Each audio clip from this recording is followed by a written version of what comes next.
ನಾನೇ ಬಿಡ್ತೀನಿ ಜಾಗ. ನಾನೇ ಜಾಗ ಬಿಡ್ತಾನೆ ಇಲ್ಲ. ಜಾಗ ಬಿಡ್ತೀನಿ. ನಮ್ದೇನಿಲ್ಲ ಸರ್.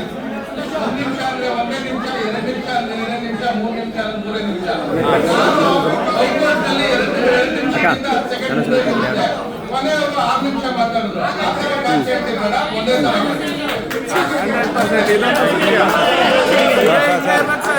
ತರ ಮಾಡಿ 40 ಸೆಕೆಂಡ್ ಆಯ್ತು. ಜಾಗ ಬಿಡಿ ಸರ್ ಒಂಚೂರು ನಮಸ್ಕಾರ. ನಿನ್ನೆ ನಾನು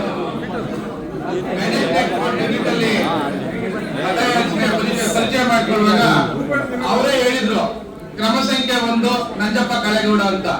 2 ನಿಮಿಷ ಟೈಮ್ ಇದ್ದಿದ್ರಿಂದ ಅದನ್ನ ಬಿಟ್ಟು ಮುಂದಕ್ಕೆ ನಾನು ಹೇಳ್ಕೊಂಡು ಹೋದೆ. ಎಲ್ಲರೂ ಸೂಕ್ಷ್ಮವಾಗಿ ಗಮನಿಸಿ. ಈಗ ನಾನೇ ನಂಬರ್ 1, ನಾನೇ ನಂಜಪ್ಪ ಕಳೆಗೌಡ.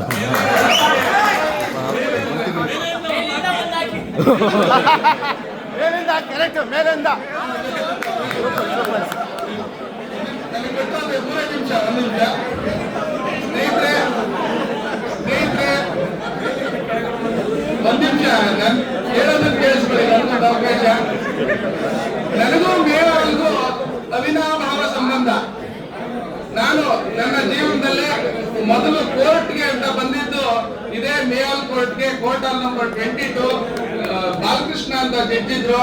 ಅದು ಬೇರೆ ಯಾರ್ದು ಕೇಸ್ ಅಲ್ಲ, ನಮ್ದೇ ಕೇಸು. 11447 ಆಫ್ 1994. ಆ ಕೇಸಿಗೆ ಬಂದಾಗಿಂದ ನಾನು ಲಾ ಮಾಡಿಕೊಂಡು ಖ್ಯಾತ ಪದಾಂಕಿತ ಹಿರಿಯ ವಕೀಲರಾದಂತ MT ನಾರಾಯಣ್ ಆಫೀಸಲ್ಲಿ ವರ್ಕ್ ಮಾಡಿಕೊಂಡು ಈಗ ಸ್ವಂತ ಕಚೇರಿ ಮಾಡಿ ಕೆಲಸ ಮಾಡ್ತಾ ಇದ್ದೀನಿ. ನಾನು ಅವ್ರು ಇದು ಮಾಡಿದ್ರು ಇವ್ರು ಮಾಡಿದ್ರು ಅದು ಸರಿ ಇಲ್ಲ ಇದು ಸರಿ ಇಲ್ಲ ಅಂತ ಹೇಳೋದಿಲ್ಲ. ಯಾಕಂದ್ರೆ ಬಸವಣ್ಣವ್ರು ಹೇಳಿದ್ದಾರೆ, ಲೋಕದ ಡೊಂಕ ನೀವೇಕೆ ತಿದ್ದುವಿರಿ, ನಿಮ್ಮ ನಿಮ್ಮ ಮನವ ಸಂತೈಸಿಕೊಳ್ಳಿ, ನಿಮ್ಮ ನಿಮ್ಮ ಧರ್ಮ ಸಂತೈಸಿಕೊಳ್ಳಿ, ನೆರೆಯವರ ದುಃಖಕ್ಕೆ ಅಳುವವರ ನಂಬ ನೆಚ್ಚ ಕೂಡಲ ಸಂಗಮ ದೇವ. ಹಾಗಾಗಿ ಬದಲಾವಣೆ ಜಗದ ನಿಯಮ. ಯಾವುದು ಯಾಂತ್ರಿಕ ಜೀವನ ಅಲ್ಲ, ನಿರಂತರವಾಗಿರ್ತದೆ. ನಾನು ಬಂದಾಗಿಂದ 10 ಜನ ಪ್ರೆಸಿಡೆಂಟ್ಗಳು ಹೋಗಿದ್ದಾರೆ, ಮುಂದಕ್ಕೂ ಬರ್ತಾರೆ. ಈ ಅಸೋಸಿಯೇಷನ್ ನಾನು ಹುಟ್ಟಕ್ಕಿಂತ ಮುಂಚೆನೂ ಇತ್ತು, ಈಗೂ ಇರುತ್ತೆ, ಮುಂದೆನೂ ಇರುತ್ತೆ. ನಾವ್ ಏನ್ ಕೆಲಸ ಮಾಡಿದ್ವು ರಾಶಿ ಗುಡ್ಡೆ ಬಿಟ್ಟೋದು ಅದು ಮಾತ್ರ ಇಲ್ಲಿ ಉಳಿಯುತ್ತೆ. ಒಳ್ಳೇದ್ ಮಾಡಿದ್ರೆ ಒಳ್ಳೇದ್ ನೆನೆಸ್ತಾರೆ, ಕೆಟ್ಟದ್ ಮಾಡಿದ್ರೆ ಕೆಟ್ಟದಾಗ ಮಾಡ್ತಾರೆ. ನಾನು ಹೈಕೋರ್ಟ್ ನಲ್ಲಿ ಹೇಳ್ತಾ ನಾನು ಇಲ್ಲಿ ಏನ್ ಬಂದೆ ಅಂತ ಹೇಳಿದ್ರೆ, ನಾನು 3 ಸಂಸ್ಥೆಯಲ್ಲಿ ಕೆಲಸ ಮಾಡಿ ಪಾರದರ್ಶಕ ತೋರಿಸಿ ಲೆಕ್ಕಪತ್ರವನ್ನ ಸರಿಯಾಗಿ ಇಟ್ಟಿದ್ದೇನೆ. ನೀವು ಒಳ್ಳೆ ಕೆಲಸ ಮಾಡ್ತೀರಿ ಅಂತ ಹೇಳಿ ನಮ್ಮ ಸ್ನೇಹಿತರು ಇಲ್ಲೂ ನಿಂತ್ಕೊಳ್ಳಿ ಅಂತ ಹೇಳಿದ್ರು. ನಮ್ಮ ಅಧ್ಯಕ್ಷರು ಅದಕ್ಕೆ ಉತ್ತರ ಕೊಡ್ಲಿಲ್ಲ. Shakespeare, Bruce and the spider, ನಾನು ಗಂಟಾಘೋಷವಾಗಿ ಕೇಳ್ತೀನಿ, ಬಹಿರಂಗ ವೇದಿಕೆಯನ್ನು ಮಾಡ್ತೀನಿ, ಚರ್ಚೆಗೆ ಬರ್ಲಿ. 3 ವರ್ಷ ಅವಧಿನಲ್ಲಿ ನಮ್ಮ ವಕೀಲರ ದುಡ್ಡು ಎಷ್ಟು ಅಸೋಸಿಯೇಷನ್ ಬಂತು, ಹೊರಗಡೆ ಸರ್ಕಾರದಿಂದ ಎಷ್ಟು ಬಂತು, ಎಷ್ಟು ಖರ್ಚಾಯ್ತು, ನಿಮ್ಗೆ ಯಾರಿಗಾದ್ರೂ ಗೊತ್ತಾ? ಗೊತ್ತಿಲ್ಲ, ಹೇಳಿ ಅದನ್ನ ಇಲ್ಲಿ ಸ್ಪಷ್ಟಪಡಿಸಿಲ್ಲ, ನಾನು ಇನ್ನಕ್ಕೆ ಹೋಗ್ಬಿಡ್ತೇನೆ. ಹಾಗಾಗಿ ನೋಡಿ, ಈ ಇದರಲ್ಲಿ ಈಗ ಮೀಡಿಯಾ ಬಹಳ ಫಾಸ್ಟ್ ಆಗ್ಬಿಟ್ಟು ಕಟ್ ಅಂಡ್ ಪೇಸ್ಟ್ ಎಲ್ಲ ನಮ್ಮ ಅಸೋಸಿಯೇಷನ್ ಅಲ್ಲಿ ಬೆದರ್ ಮರ ಇದೆ, ಬಂದು ನೀವೆಲ್ಲ ಬೇಕಾದ್ರೆ ಕಳ್ಳಿ ಅಂತ ಬರುತ್ತೆ, ಕಳ್ಳಿ ಸಾರು ಮಾಡ್ಕೋಬಹುದು. ಆ ತರ ಬೆದರ್ ಮರ ಬೆಳೆದಿದೆ. ಹಲಸಿನ ಮರ ಇದೆ, ನೆಕ್ಸ್ಟ್ ಬಂದಲ್ಲಿ ಹಲಸಿನ ತಿನ್ಬೋದು. ಈ ತರ ಕೆಲಸಗಳು ನಮ್ಗೆ ಬೇಕಾಗಿಲ್ಲ. ಮೊನ್ನೆ ಒಬ್ರು ಒಂದು ಕೇಸ್ ಹೋದಾಗ ಒಬ್ರು ಇನ್ಸ್ಪೆಕ್ಟರ್ ಅಂತ ಇದ್ರು, ಇನ್ಸ್ಪೆಕ್ಟರ್ ಅಲ್ಲ ACP ಕೇಳಿದ್ರು.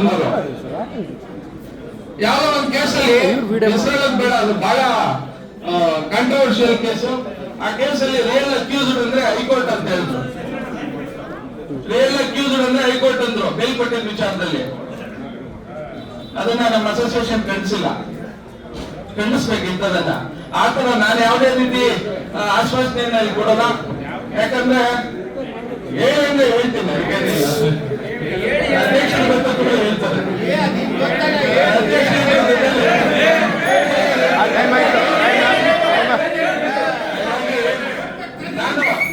ನಮ್ಮ ಇತಿಮಿತಿ ನಮಗೆ ಗೊತ್ತಿದೆ, ನಮ್ಮ ಸಂಪನ್ಮೂಲ ಏನು ಅನ್ನೋದು ಗೊತ್ತಿದೆ.